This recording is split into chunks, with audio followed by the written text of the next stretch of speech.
I would trap myself in like this recovery bubble every time, where everybody I talked to, everything I did, every event I went to, every word that was out of my mouth was just recovery, recovery, recovery. And I didn't Yeah. understand yet that recovery is a foundation. It shouldn't be your life. And so I had discovered this running thing. And so for the first time in my life, I found something that lit a fire up under my ass that made me excited to get up out of bed every morning. And so I guess Lance Armstrong had read the interview. Next thing I know, somebody reached out and asked me to come on his podcast. And so I had never been on a podcast. I had never been in front of a camera. I was absolutely petrified, but I was so excited. Now I know I had to go through every single thing that I've been through to be who I am today. And I wouldn't change that for anybody. And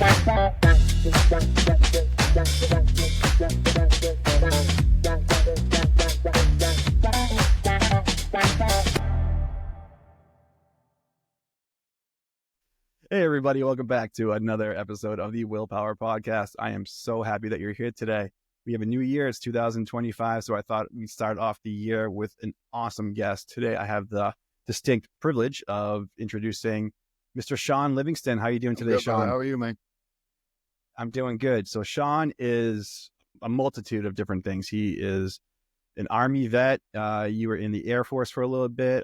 You've had so many downs, but so many ups on the same end of it. But before we get into any of that, I just wanted to introduce you. Shawn, so how you doing today, buddy? Sorry, I'm going to ask you that question again. Dude, I'm good, man. Just got back from vacation with my lovely wife and some family over the holidays. So back refreshed and ready to grind, dude. I'm excited about the new year and what it's got in store. Yeah, that's awesome, man. Me too. I'm so excited for 2025. So 2024 was a blessing because that was the year I finally got out of the transplant journey, and now I'm on like the up and up of my health and everything like that and peace. So Shawn, can you give us a little background about yourself? Shawn Livingston. I'm originally from Youngstown, Ohio. Youngstown, Ohio was like a bustling city back in the day when the steel industry was big in the United States. And then once the steel industry went under, our entire area went under. So not a whole lot of opportunity there. So I was an athlete growing up in school. Sports always kind of kept me out of trouble for the most part. And then my junior year of high school, I got into a pretty bad car accident. I wasn't wearing my seatbelt, hit a tree, bunch of injuries. Basketball was a major component of my younger years. That was my complete identity. And so due to the car accident, I ended up losing basketball out of my life at that pivotal time in my life when you're a young man, young woman trying to figure out who you are, where your place is in the world. And so that's kind of where my story ends up going left there, was once I lost the structure and the discipline of sports and team sports and all that. And so always wanted to still fit in and still felt like I belonged. And so I started hanging around in the party crowds, and they were very accepting, and it was fun, and girls, and you know how it goes. And so I started dabbling kind of a little bit in, ecstasy, acid, a little bit of coke and stuff like that. I didn't see any of that stuff till I got out of high school. And then realized I wasn't going anywhere quick, needed to make a decision. So I ended up joining the Air Force right after 9/11 had happened. And I remember leaving for the Air Force. I remember a couple of my buddies had been doing cocaine. And then I was gone for a couple of years. And when I came back, I just came back to a completely different scene. Our entire area was leveled due to Oxycontin. And so that was just kind of like where it all started for me as far as addiction and, the bad kind of stuff started going on. Yeah. Can we back up a little bit? So when you were in high school, basketball was your sport, and then did you say you got injured during birth? Yeah, I was on my way to school one morning. I lived in Ohio, but I played basketball at a prep school over in Pennsylvania. And so I was crossing in over into Pennsylvania. Apparently I had a patch of black ice going around a sharp bend. Dude, I was 16 years old. I remember I had just gotten my first system in my truck, so I'm sure I was blaring music. I was not wearing my seatbelt, probably was not paying attention. Hit that tree, almost lost my life. Woke up days later out of a coma, a multitude of injuries, damaged my left knee, cracked my right kneecap in half, split my sternum, bruised both my lungs, severe concussion, shattered my jaw on the left side. When they found me, my jaw was hanging on my shoulder and I was trying to talk. I was in shock. So that right there, basketball was done. The amount of time it would have taken me to rehab, it was already my junior year. There wouldn't have been much after that. And so that's kind of where things started to go bad. Did once you had that horrific injury, it sounds like, did they prescribe you any kind of medication? Yeah, they gave me my jaw was wired shut for 16 weeks. They give me pain medication, stuff like that, but I wasn't even really hip to like what that stuff did then. I was such a basketball player. That was my entire identity. So Up to that point, I may have smoked weed once or twice. Didn't like the taste of Yeah. alcohol, so partying wasn't my thing yet. Wow. So, okay. So after basketball, after all that horrific injury, what happened next? So I ended up going back to school over in Ohio, was no longer a basketball player. And so started hanging out with people from different schools that were out and about and having fun, and just started dabbling, drinking here, smoking weed here, a little acid, ecstasy started coming on the scene. And so just kind of Yep. experimenting. Nothing had really gotten a hold of Yeah. me yet, but I knew it wasn't going anywhere good. So after high school, what was like what would you do? So I tried one illustrious semester at college. After about 3 days, quickly realized that was not the route for me. Once I Mhm. found out teachers didn't care if you showed up or not, I was out. And so I Mhm. don't even think I got grades my first semester. I think I just got incompletes. And I Yeah. remember I was getting ready to skip school that day, and I came downstairs, and the first tower had been hit. And so I remember sitting there watching that Wow. all go down. It was a pretty pivotal moment for me because I saw the writing on the wall as far as school went. I knew the area I was from. There's no, there's steel industry went under, so there's no jobs. If you want to be a truck driver or something like that, there's a route for that. But other than blue collar work around there, you're not going to find much. And so I Mhm. thought I was going to take the easy way out and was like, oh, I'll just join the military. Easy way out, See, right? I shouldn't say easy. I knew, No, I know. But that's what you think because you're only a few years older than me. So we in 9/11 happened to me in my sophomore year. So I can relate to that feeling of just wanting to join up and just get involved, right? But yeah, so tell me about that. So you signed up, you went to the Air yeah, Force. Is that what you said? signed up originally for the Air Force. When I don't want to say I took the easy way out, but I knew the school route wasn't me. So I figured going to the military would be the route. Little did I know, Yeah, once I yeah. got in the military, you have to go to school to ever be anything in the military. So I did not get myself out of Mhm. school as it turned out. But joined up. I was a aircraft mechanic on C-130 airplanes. Traveled all over. Was stationed over in Germany for a while. I was just too young. I didn't have enough life experience to understand how good I had it in the Air Force. And so I'm stationed over in Germany. I'm away from family and friends. And I had this image in my head that I'm like missing all these big, awesome things going on in Youngstown, Ohio. No Mhm. idea what's going on back there. And why I thought something good was going on, I have no idea. But I can remember getting done with my enlistment with the Air Force, getting out, coming home, and just looking around and be like, oh, what did I do? I knew I had made a Yeah. mistake. And then everybody I knew was hooked on oxys. And so, of course, I go around, start going to the bars, hanging out with my buddies, oxys around. And I remember my buddies saying, like, bro, it'll get a hold of you. It'll get a hold of you. Don't get on it. But of course, I had to try it a little bit, and did that. And just, it was for 2 years, I kept trying to get back into the Air Force, but they weren't accepting prior service because it was such an influx of people after none.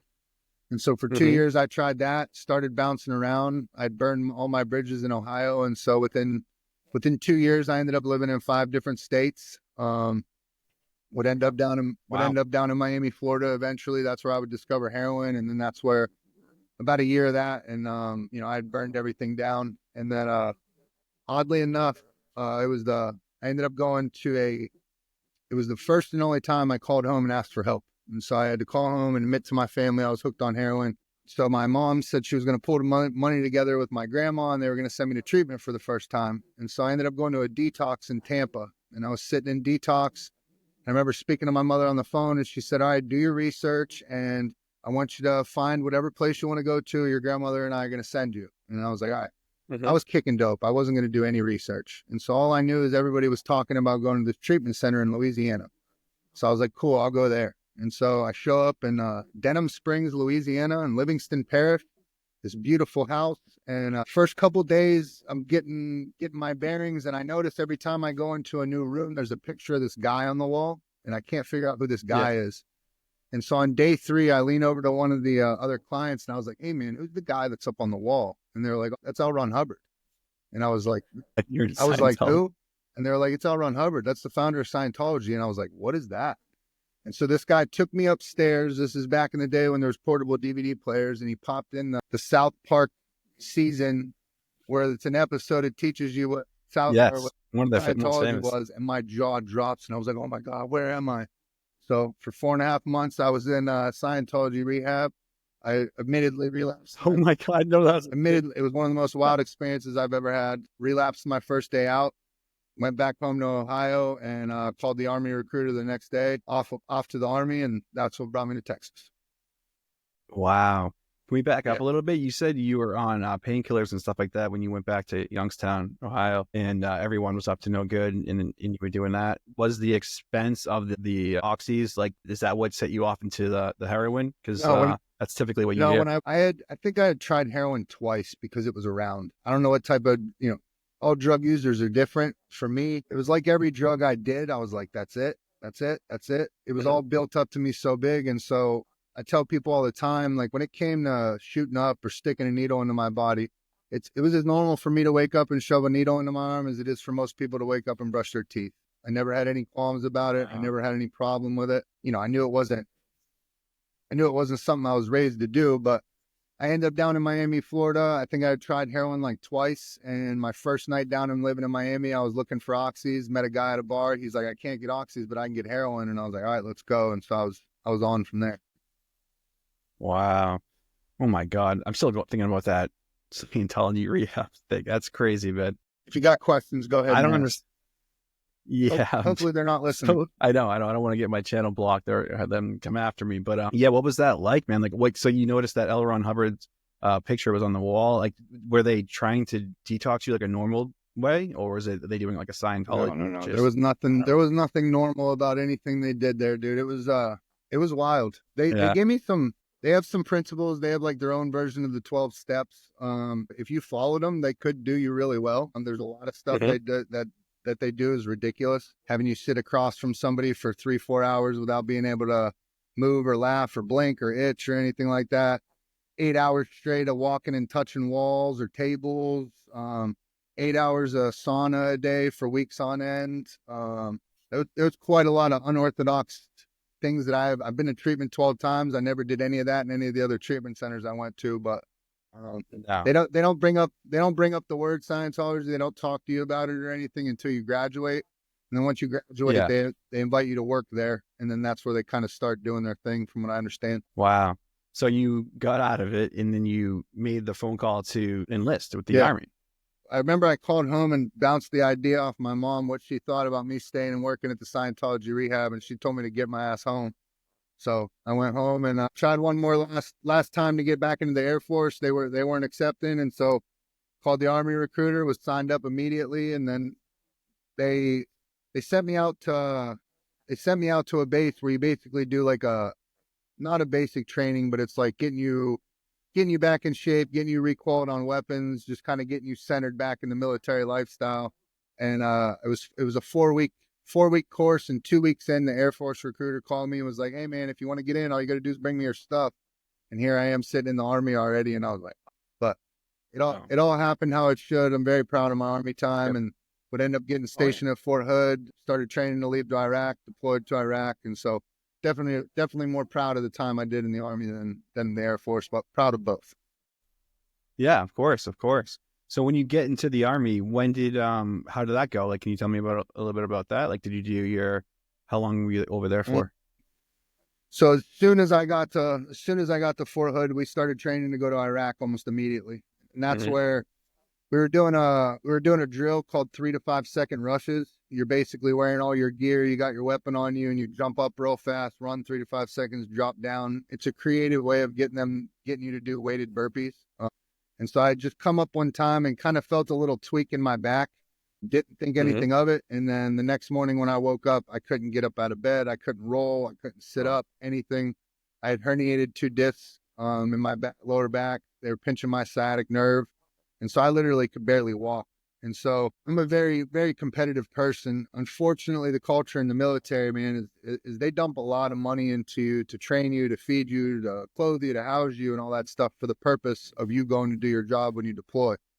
Now, when it comes time, wartime, and you're not ready to deploy, they don't look on it too kindly. And so there's a lot of people that start looking at you real weird, as if you're faking an injury to not deploy or anything like that. And that was not the case for me. And so they started giving me steroid injections. They started giving me big bottles of painkillers. I was eating them like candy, not with the idea to get high, but the idea just to do what I needed to do. But that was like dumping fuel on the fire. It sparked that allergy up for me almost immediately. So I did everything I had to do to make sure I deployed. That was not smart for my health. That not my physical health or mental health. And so I made it through the deployment. Thank God I didn't get myself or anybody else killed. Was hurt the entire time. I was getting a hold of any painkillers I could while I was over there. It was bad. And then, we went through a deployment, and there's a lot of people talk about PTSD and trauma and all that stuff, but when you're over in Iraq or you're over in a war zone, there's a lot that goes on that you're able to rationalize because you understand where you are, you understand what's at stake.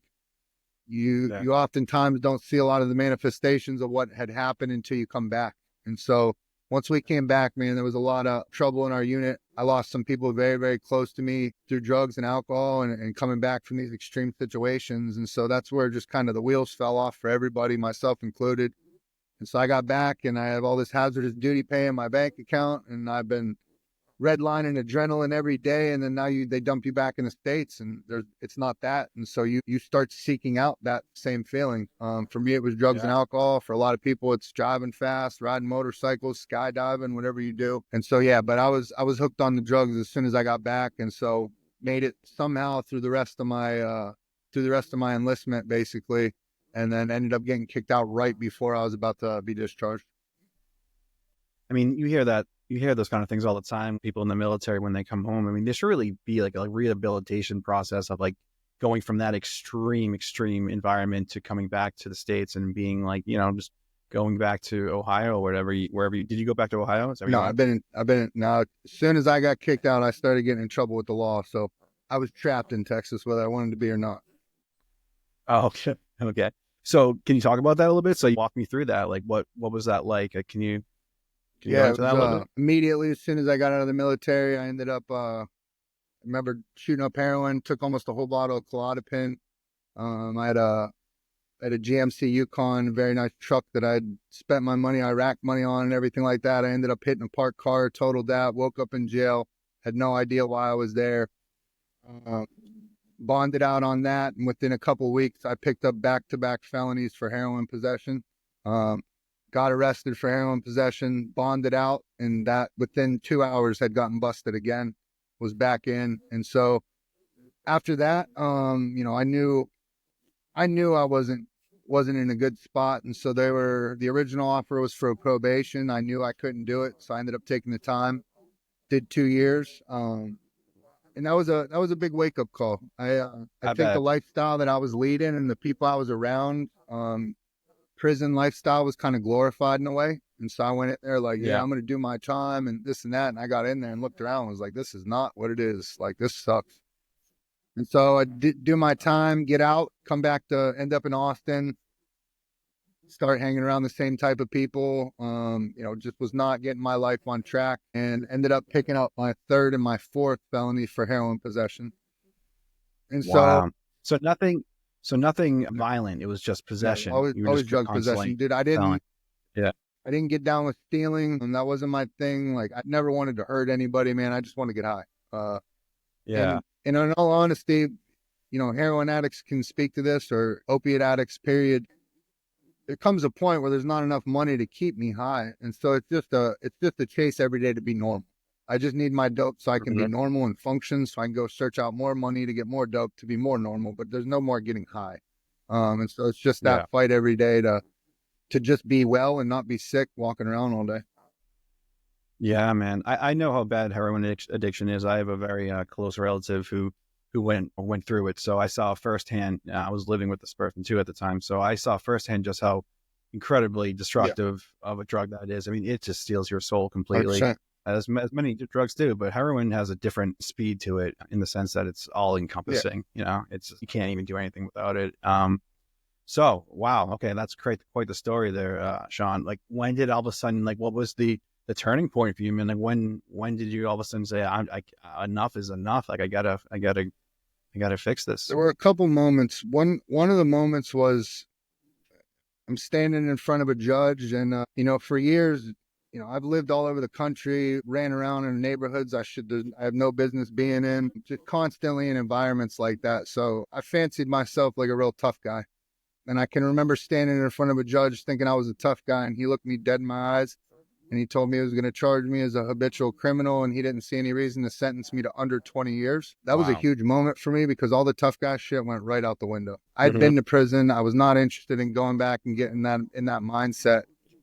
And so I remember going to my lawyer, and it was already a foregone conclusion. I'm going away. And so I was like, look, man, do you think you can at least give me a little bit of time to where I could at least try to kick this and try to get on speaking terms with my family when I go away, and at least so I don't have to withdraw when I go to jail or anything like that? And he's like, yeah, as long as you're getting medical treatment, I can get your case continued. And so I checked into treatment, and I ended up doing 8 months inpatient at the VA. I did every allowable day they would let me do there. And for whatever reason, along this time, I am not a tremendously organized person. I have no idea why I did this, but I started keeping a folder of all the things I was doing. And so every note I took, every worksheet, test, every meeting I went to, I would just keep in this folder. And so at the end of this 8 months, it's time for me to go back to my lawyer and talk about sentencing. And so when I was there, I presented him the folder. And if you ever watch the documentary, it talks about it. But I give him the folder, and his jaw just drops. And he's like, Shawn, like, you've given me something to work with here. I never expected this from you. And so he's like, whatever you're doing, I just need you to keep doing it. Let me go back and talk to the judge, and we'll see what happens. And when he said that, it was like a defining moment in my entire journey, where it was like this first glimpse of hope. And it was the longest I'd ever felt since I felt that. And so I turned around out of his office, and I was deadlocked on whatever I needed to do. I was going to do it. I went back to the VA, tried to get back in the VA. They told me I'd done too much time there. The only place they would send me was a state-funded place here in Austin, Texas. Very, very modest place. And it was a 6-month inpatient, and I didn't even think about it. I was like, yes, I'll do it. Let's go. There's I've been to treatment 12 times. I can remember so many of those times where it's like, I just need 30 days. I just need 45 days. I just need 60 days. This was the first time that I had finally sat my ass down and was like, this takes as long as it takes. 6 months in retrospect to 20 years, I'll take every time. And so I was all in, went into that treatment center, and, so many people go to these high dollar treatment centers and this, that, and the other. Man, I've been to all of them. I've even been to Scientology rehab. I got sober in a state-funded place, very modest place, but I just had the right mindset around it. And so when I was in there, I can remember a couple months in, taking a look in the mirror, and I just hated who was looking back at me. I'd let myself go so bad. I had grown up an athlete, but here I'm looking at myself in the mirror. I got a huge gut, feel like crap, look like crap. I was just absolutely miserable. It didn't matter how sober I was. And so I'd found out about a little running group that met in downtown Austin. And so I got special permission for the treatment center. They were going to let me go to these runs. And now, I was never a runner growing up. If I was running without a basketball, a football, baseball in my hand, I was in trouble for something. And so I went down to this run, showed up. There was 30 men or women there. It was 5 a.m. And I remember showing up, and my ego's huge. And I'm like, these people don't got nothing for me. I'll be the first done with this run today. I was dead ass last. I was still smoking a pack of Newports a day. My lungs were ready to explode, but I got done, man. And I just felt this sense of accomplishment. It had been as long as I could remember that I could have felt it. And so I was like, man, I want to feel this again. And so I kept going back, and every Monday, Wednesday, Friday, I go down there and run. And pretty soon my 2 miles turned into 3, my 3 turned into 4. Then I drop the cigarettes. Then I get introduced to a woman that runs these things called ultra marathons. And I was like, that sounds cool. Let's do that. And then before I know it, within my first year of sobriety, I was running 100K. And man, that's running absolutely transformed my experience in treatment, my mental health, my recovery, my life in a major way. Wow. Oh my God, that's an inspiring story there, Shawn. I'm thinking about when you were walked out of your lawyer's office and you said, I'm done. I love hearing those kind of stories, because people always, when they're trying to get sober, I feel like they're always looking for that glimmer of hope, but sometimes they don't even notice that it's right there in front of them. They just have to make the decision to say, okay, enough is enough. I'm done. And everyone's looks different, which is the beautiful part of sobriety, is everyone's journey looks different. And yours was I'm done. This is time to start working on me. And I can totally relate to the mirror thing, man, because that's what happened to me too. I got up to 250 pounds. I'm 180 now. So that's what my weight should be. Yes. And thanks, man. And but that was all booze. It was just booze, ascites fluid just building up. And same thing, man. I couldn't even I didn't walk by a mirror for probably 6 years. I was just so disgusted at myself. I couldn't believe that I became this person, you know? So I can relate to you in that one, man. So that seems like the turning point for you was when you started to really focus on your physical fitness. And when your physical fitness came into become like a huge component of your sobriety, that seemed to just take off. Your life just seemed to just kind of skyrocket from there, right? 100%. Because you were no longer I'm putting words in your mouth, but were you no longer relying upon like drugs and alcohol and that kind of stuff to find that sense of, now I'm getting like the natural endorphins from like the running, and my body's looking better, so my confidence is gaining, like, right? Or all those things are kind of clicking. 100%, dude. Man, I go back to when I was getting out of the military. They diagnosed me with PTSD, depression, anxiety disorder, panic disorder, agoraphobia, sleep disorder, you name it. But at no time did anybody ever ask me, are you exercising? How are you sleeping? How are you eating? Do you drink water? Do you take vitamins? Like all these fundamental things of being a good, healthy human being.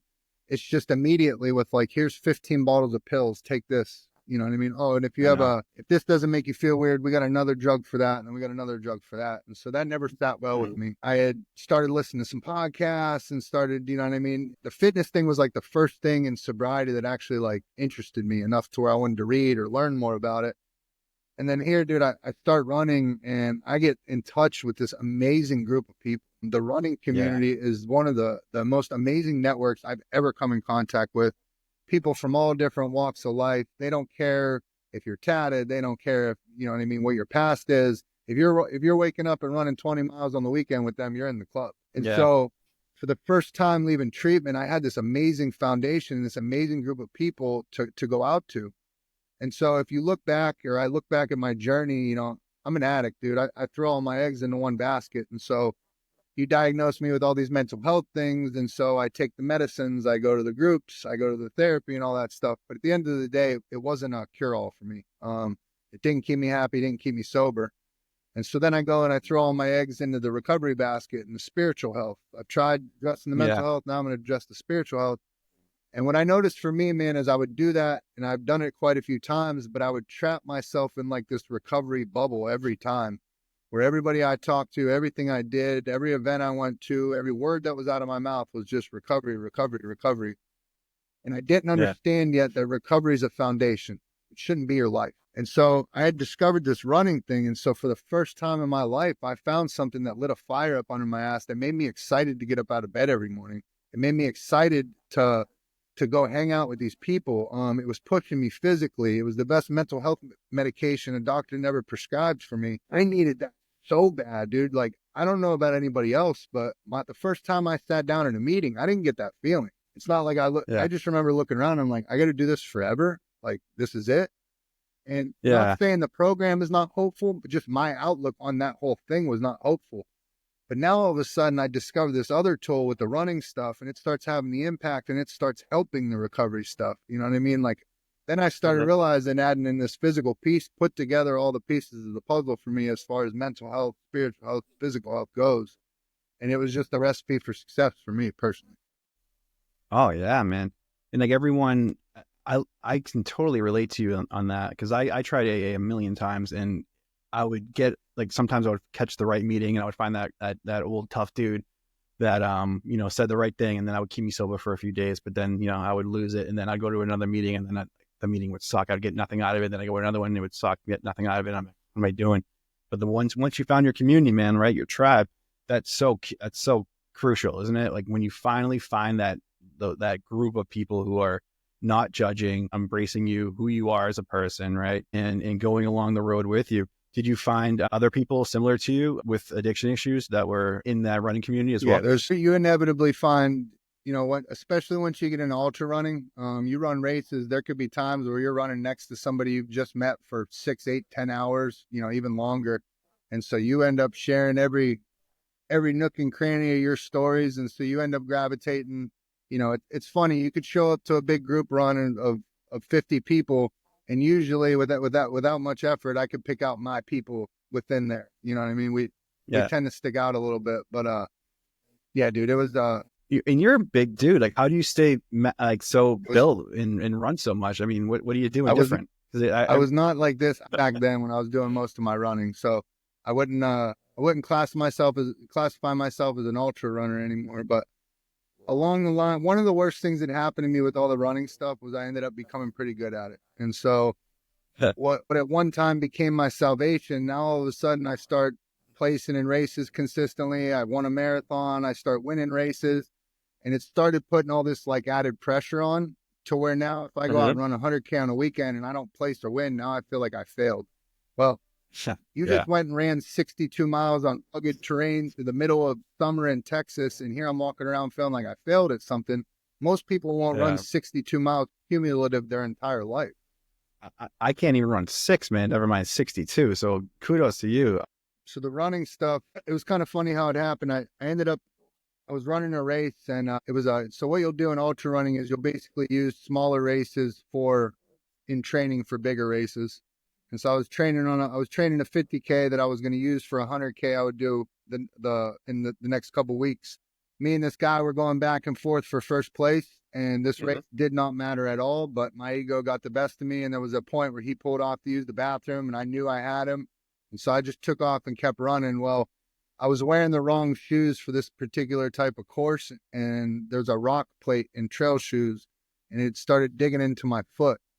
But being the hard-headed and competitive like I was, I just ran through it. And then when I was done, I could barely walk. And so it sidelined me for about 5 months where I wasn't able to run at all. And so I started piddling around the gym, but I didn't truly know what I was doing yet. And so I wasn't making much headway. And then a buddy of mine wanted to run his first ultra. He started begging me to run it. I hadn't run in like 5.5 months. And so I agreed I'd run it with him. And we go to run this race. And within the first 2 miles, he drops from the race because he had rolled his ankle. And so here I'm out there running this race that I have not trained for. I haven't ran in 5.5 months. And for whatever reason, I started feeling real good a little bit into the race. And I would go on and I won this race.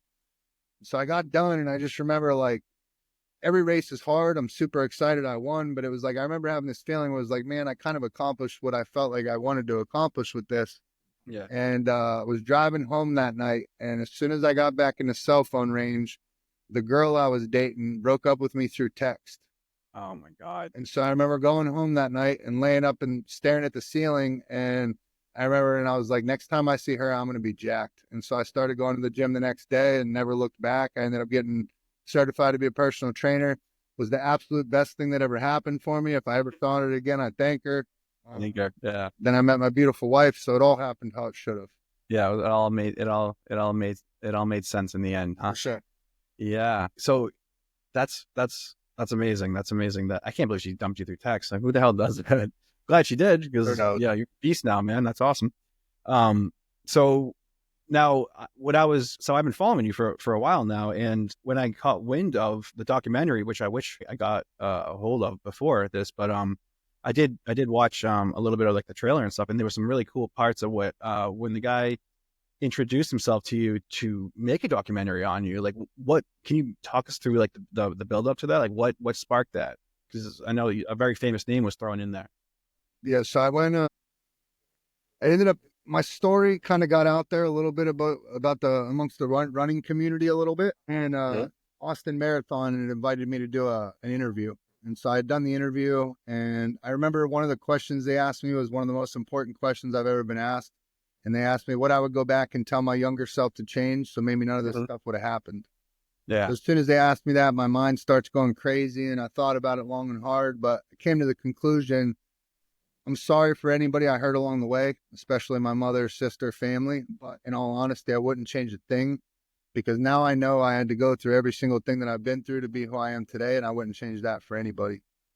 And so that interview ended up going out, and that year, every year Austin Marathon does something called a charity chaser. And so they'll usually have a bigger name or a celebrity start at the very last person running the marathon, and then every person they pass, they end up raising money for a good cause. So that year ended up being Lance Armstrong. And so I guess Lance Armstrong had read the interview. Next thing I know, somebody reached out and asked me to come on his podcast. And so I had never been on a podcast. I had never been in front of a camera. I was absolutely petrified, but I was so excited.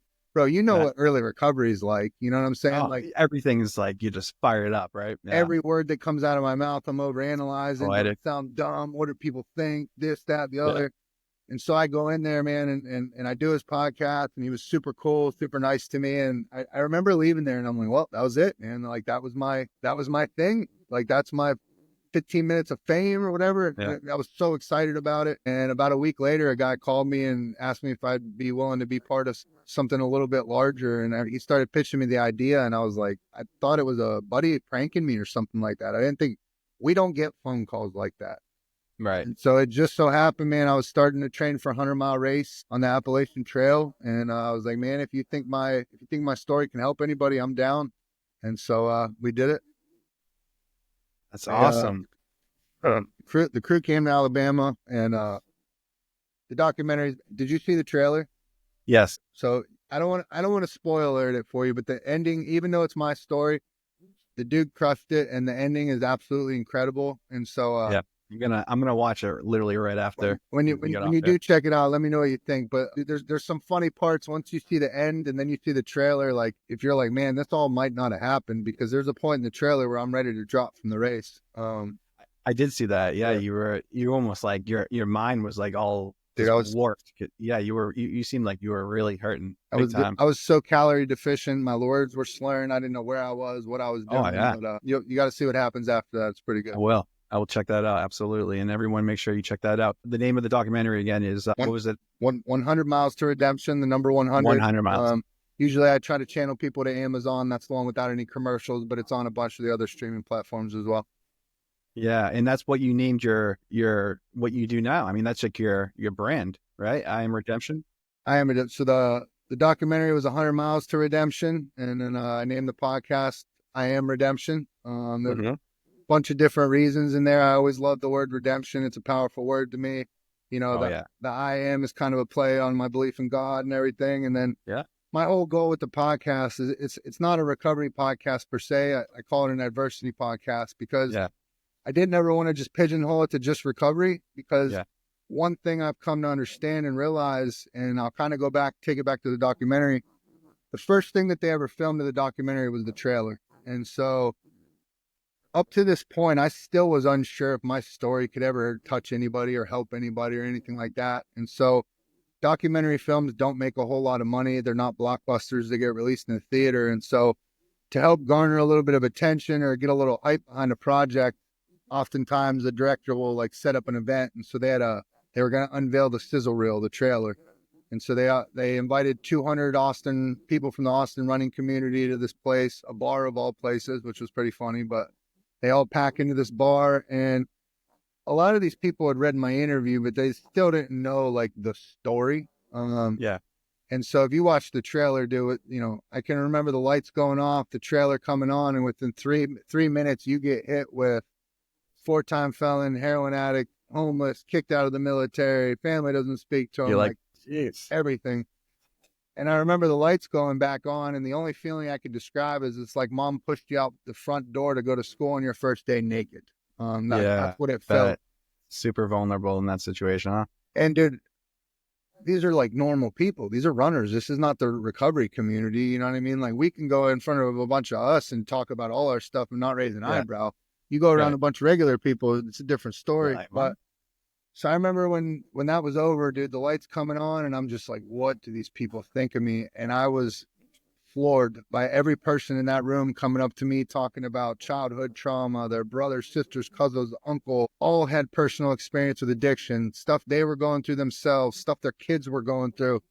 And that's what really started to teach me, man, where it's like, there's people in this world that have been through things I've never been through, right? And they have the ability, if they understand, if you're somebody that has made it through the other side of this stuff and you've done the work and you've made it through, you now have the unique ability to go back and help people. And if you want to give purpose to all the pain you've been through, help somebody. Watch what it does for you. Watch what it does for your story. The things that I was most ashamed of in this world are now the things I'm absolutely the most proud of to sit up here and talk about. But we have a unique qualification that no doctor, none of these other people have. And when you start realizing that you could change somebody's life or help somebody with your experience, it's absolutely life-changing.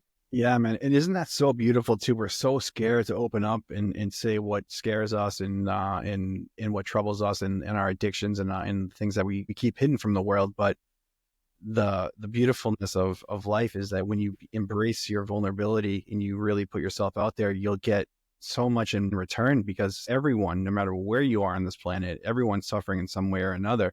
It's just to have the courage and the strength to kind of speak up on those things and put yourself at the highest level of vulnerability in front of so many different people really shows who your character is, and in the universe will shower you with like loving compassion from others who are also struggling. So it's a beautiful thing that you did that and you embraced it instead of kind of shying away from it. So now that after the documentary was released, and it was obviously very well received because your story's so uniquely brilliant, where did it go from there? Can you tell me a little bit about that? So it started going out right as the documentary was getting ready to come out. We were set up to go to all the film festivals. We were going to be touring around doing a bunch of promo with that stuff. And then quarantine happened, right as all that was going to happen. And so imagine this situation happening in your life where all of a sudden they've done this movie and you're going to film festivals and then it just gets shut down. And I was just like, well, there's my luck. There we go, right there. Yeah. But they showed it virtually. It won awards in every film festival it was in. And then once everything started getting lifted, I started being able to kind of travel around the country and speak with it. I did a bunch of stuff virtually and just using it wherever possible. It came time to where the filmmaker was talking about finances and, paying me and this and that. And I remember the conversation with them and I was like, man, what you've done for me and my family, I already knew, just being in the recovery world, the benefits of being able to share that experience and watch it help people. I had already discovered that.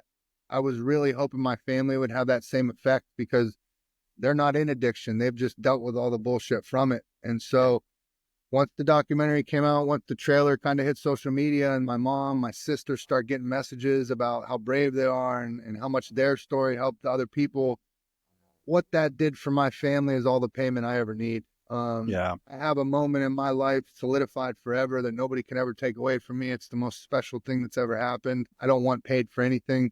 As long as I'm able to go speak with it and still continue to use it to help people, then I'm happy. And so that's where we're at. Yeah. And whenever I'm asked, I go speak with it, and I'm honored to do it every time.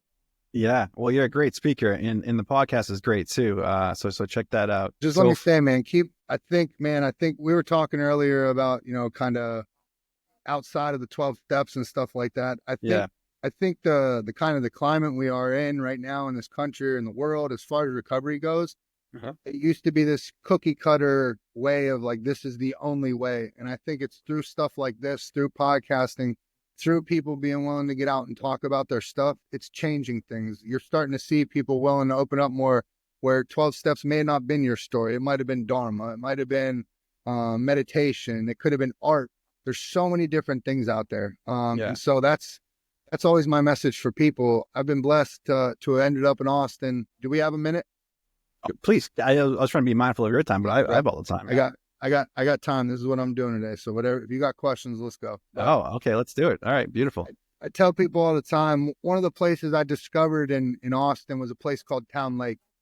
And if you've never been to Austin or you don't know Town Lake, there's a beautiful lake called Lady Bird Lake. It runs right through downtown Austin, and around it is a 10-mile man-made trail. It's like kind of like a gravel trail. It's not like you're out in the woods type trail, but beautiful trail. When I moved to Austin, I discovered Town Lake, and you could go out there. It could be day or night, rain or shine, and you are going to see people from all different walks of life. Big people, little people, old people, young people, pregnant moms pushing 2 baby strollers, little kids riding bikes, everybody running. Nobody cares how fast you are. Everybody's smiling, and it's just this good feeling of energy every time I go there. And so where I'm from in Youngstown, Ohio, there's none of that. And so when I found this, man, I was hooked. And so I'd go run there every day. And so me and my buddy were doing the 10-mile loop one day, and we came up through it's called Zucker Park. And Zucker Park is a very social part of Town Lake. There's people having picnics and with their dogs playing volleyball. And on this particular day, we're running through Zucker Park, and I look over and I see like 100 to 150 grown adults running around with broomsticks in between their legs and hula hoops everywhere. And my jaw hits the floor. And I'm like, what are these people doing? And my buddy starts dying laughing at me. And he's like, oh, they're playing that game from Harry Potter. Quidditch. I've never seen Harry Potter. What are you talking about? He's like, oh, they're playing Quidditch. And I was like, I don't know what that is, but that is wild to me that there's these grown adults running around broomsticks. And so he's laughing at me and I'm laughing at these people and we keep running. And it started to sink in on me as I kept running. And I was like, man, like, if you can find that to do in this city, you can find anything to do. And so Austin's great.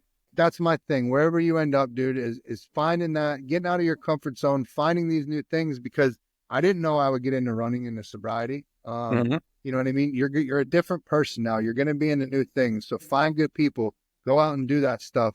Discover art, discover rock climbing, mountain biking, Quidditch. I don't care what it is, but find that outlet and that good, healthy people where you can now replace that and look for that thing that lights a fire up under your ass, dude. And it's yeah, Shawn, you just touched on like a super meaningful point right there, was because with the drugs and the alcohol, right? It works, right? I mean, like it does. It alleviates your anxiety. It makes time go by quicker. Things are just, you feel better. You just feel better when you're under the influence of substances. But I hear this all the time, like, when you get sober, like it's crucial. When you do get sober, or you're trying to change your life, say you didn't even have any issues, or you're just trying to change your life, you need to find that thing that is equally as awesome as the drugs were doing to you, to light a fire in your ass, as you just said. Hopefully you swear on this podcast. Oh yeah, say fuck, shit, whatever. Yeah, it doesn't matter. Yeah, who cares? It's my show. I do what I want. There you go. But yeah, man, it's one of those things where like you have to find something as equally as awesome as the drugs and the alcohol. Where I say awesome, obviously lightheartedly, but it's not awesome. But yeah, finding that unique thing that drives you, that motivates you, that sparks that joy in you, that willingness to, okay, I want to get up today, man. I want to pursue these things. Yes. I want to pursue the things that I care about and excite me to a level of like that's always growing, always evolving, and that's what you can't find when you're under the influence, and you just stay stagnant, and it's really sad. It's really hard to get people to get out of their comfort zone, don't you think? Dude, it's tremendously hard. So hard, isn't it? Yeah, tremendously hard. But you trying to find, it's been cool. Just with my story, with the documentary, doing the speaking stuff, it puts me in front of a lot of people, and I think a lot of people understand where I came from and see the stuff that I'm doing now. And so that kind of helps. People are a little bit more inclined, if I want to invite them to go for a run or go to the gym, to want to go. But to just walk into a room full of strangers and be like, hey, all you want to go for a run? They're like, what? But do you know what Arrested Development is? Oh, I love that show. Yeah. Not the show. The medical term. Do you know what the medical term is? No, enlighten me. Everybody always goes with the show first. It's funny. So basically, Arrested Development is the idea that we freeze the development of our brain at whatever age we started doing hard drugs and alcohol. And so I remember hearing that, didn't believe it. All I know is when I started using hard drugs and alcohol, I was about 17, 18 years old. My hat was crooked, my pants were down around my ass, and I talked crazy. I got sober. I'm in treatment. I'm 35 years old. I take a look in the mirror. My hat's crooked. My pants are still around my ass. And I still talk crazy.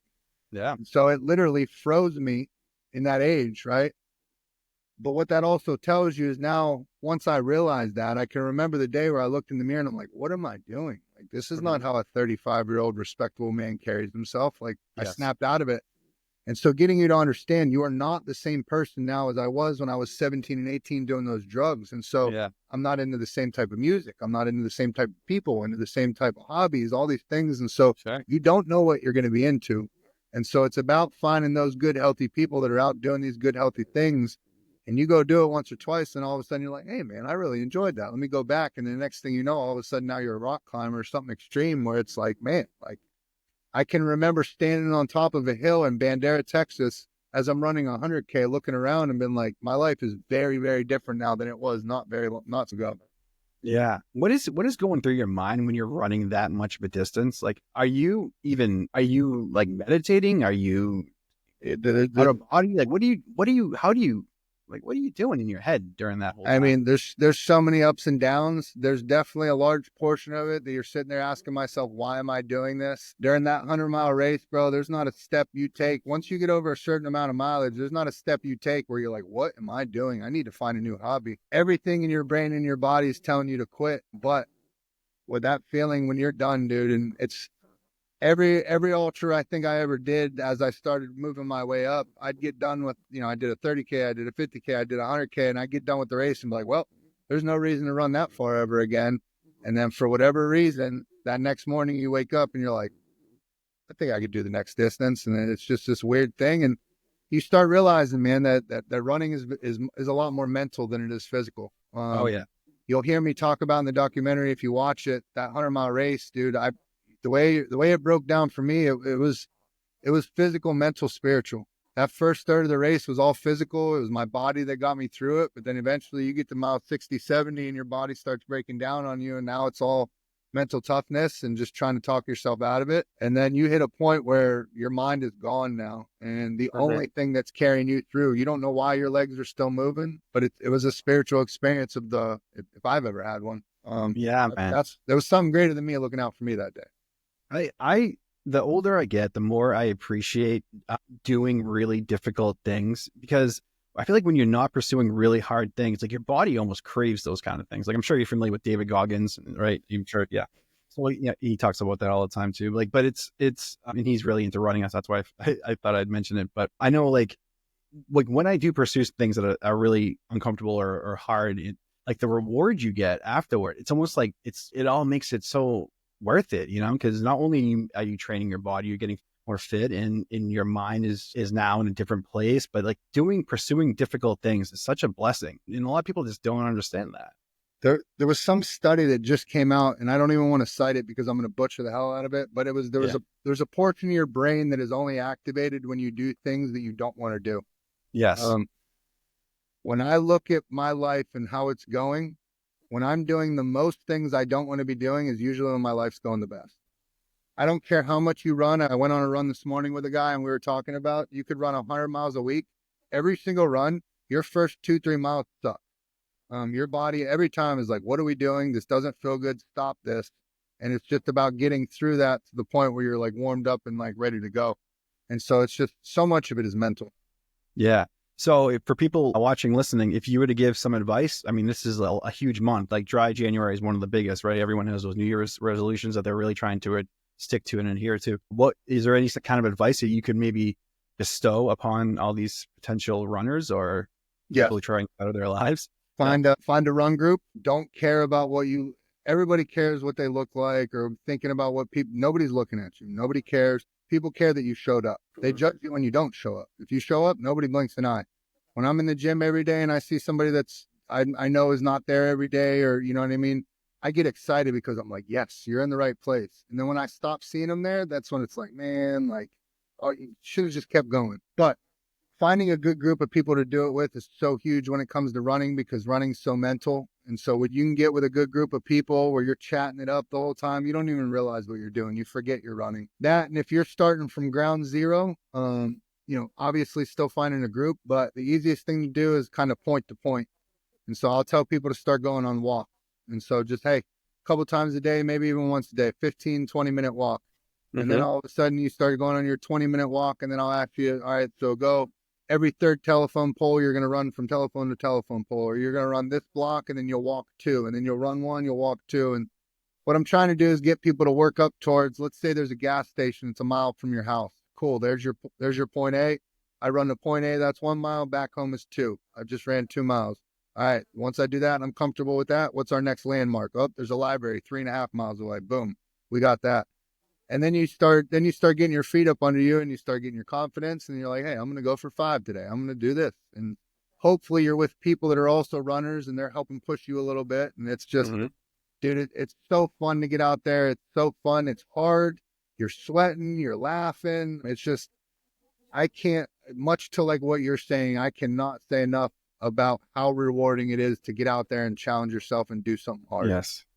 So good. Just do something hard. Your body's craving it. It is, whether you're aware of it or not, doing difficult things, it feels good once you do those difficult things, even if it didn't work out or whatever, you still tried something new. You still got out of your comfort zone to pursue some kind of activity or whatever, to grow. Cause that's what life is, man. I honestly believe that I adhere to this, that like the world is a school and every failure is just building blocks to success eventually, right? So you just pursue any kind of interest that you have, whether it be physical fitnesses or something else that to expand your mind, your consciousness and things like that. But man, I was talking with a guy the other day. He's in treatment, and he came in for a workout, and we did the workout, and he wasn't happy at all with the results he had of his workout, right? And so I Yeah. was sitting there talking to him after, and I was like, "Hey, man, I want you to think about something." And I made him look around the room, and I was like, "How many people are in this room or not in this room that are supposed to be?" Because there was probably about 5 or 6 clients that were supposed to be in there as well. And I was like, "Where are they all at right now?" And he's like, "Still in bed." I Yep. was like, "Exactly." So I don't care Yes. how bad your workout was, you already won because you were the only one with enough discipline this morning to get up and get yourself here. Yeah. That right there is a win. You just mentally, you Yes. talk yourself out of hitting that snooze button. And Yes. that's what I did for so long, dude, was hit that snooze button, and to the point where it's like, I can't do this anymore. Yeah. I have to try a different way. It feels good when you're up before everyone else. You feel like you're looking at the world from a different lens because everyone's in bed, everyone's sleeping, and there you are, right? You're working on yourself. You're growing. You're becoming the person that you always were meant to be, but you're clouded by some kind of substance or just a lack of willingness to change.